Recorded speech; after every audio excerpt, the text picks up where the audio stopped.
சண்டேனாலே மோஸ்ட்டாக நான்வெஜ் தான் எடுப்போம். இன்றைக்கி நம்ம வீட்டில் சிக்கன் எடுத்திருந்தோம். எப்போவுமே கிரேவி, ஃப்ரைன்னு பண்ணி சாப்பிட்டு ரொம்ப போர் அடிச்சு போச்சு. இன்றைக்கி சிக்கன் நகெட்ஸ் பண்ணலான்ட்டு இருக்கேன். அதை உங்களுக்கும் ஷேர் பண்ணுறேன். ஃபர்ஸ்ட்டு சிக்கனை போன் இல்லாமல் பிரித்து எடுத்துக்கோங்க. அதுக்கப்புறம் ப்ரெட்டை நல்லா டோஸ்ட் பண்ணிக்கோங்க. டோஸ்ட் பண்ணிவிட்டு நல்லா கிரைண்ட் பண்ணி எடுத்துக்கோங்க.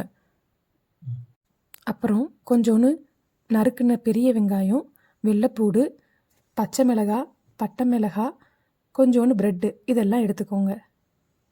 இப்போது நம்ம எடுத்திருக்க சிக்கன், பச்சை மிளகாய், பட்டை மிளகாய், வெங்காயம், ப்ரெட்டு இதெல்லாம் சேர்த்து அதோட கொஞ்சோண்டு ஜீரக பவுடர், கொஞ்சோண்டு மிளகாத்தூள் இதெல்லாம் போட்டு அரைக்கணும். தேவையான உப்பையும் சேர்த்து போட்டு நீங்கள் நல்லா கிரைண்ட் பண்ணி வச்சுக்கோங்க.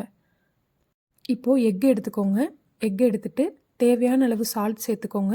உங்களுக்கு காரம் தேவைன்னா அதில் பெப்பர் போட்டு நல்லா பிளெண்ட் பண்ணி வச்சுக்கோங்க. இப்போது கிரைண்ட் பண்ண சிக்கன் எடுத்துக்கோங்க. கிரைண்ட் பண்ணும்போது ரொம்ப சாஃப்டாக பண்ண வேண்டாம்.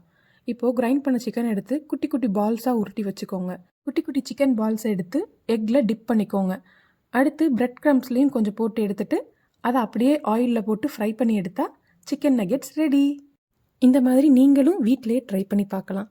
குழந்தைங்களுக்கு ரொம்ப பிடிக்கும். நம்ம வெளியே கூட்டி போய் சாப்பிட்றத விட இந்த மாதிரி வீட்டில் செஞ்சு கொடுத்தா நல்லா சாப்பிடுவாங்க. நீங்களும் ட்ரை பண்ணி பாருங்கள். ட்ரை பண்ணி பார்த்துட்டு கமெண்ட்ஸில் சொல்லுங்கள்.